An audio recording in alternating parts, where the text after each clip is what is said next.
संघ और राज्यों के बीच विधायिक संबंध। अनुच्छेद 245 संसद द्वारा और राज्यों के विधानमंडलों द्वारा बनाई गई विधियों का विस्तार। 246 संसद द्वारा और राज्यों के विधानमंडलों द्वारा बनाई गई विधियों की विषय वस्तु।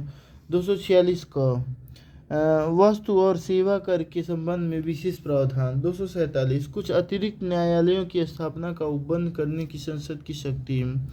248 अवशिष्ट विधायी शक्तियाँ। 249 राज्य सूची के विषय के संबंध में राष्ट्रीय हित में विधि बनाने की संसद की शक्ति। 250 यदि आपात की उद्घोषणा प्रवर्तन में हो तो राज्य सूची के विषय के संबंध में विधि बनाने की संसद की शक्ति।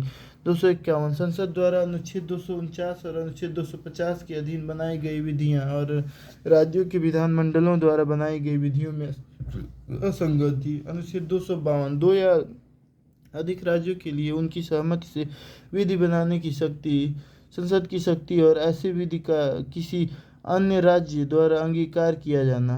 253 अंतर्राष्ट्रीय करारों को प्रभावी करने के लिए विधान। अनुच्छेद 254 संसद द्वारा बनाई गई विधियों और राज्यों की विधानमंडलों द्वारा बनाई गई विधियों में असंगति। अनुच्छेद 255 सिफारिशों और पूर्व मंजूरी के बारे में अपेक्षाओं को केवल प्रक्रिया के विषय मानना।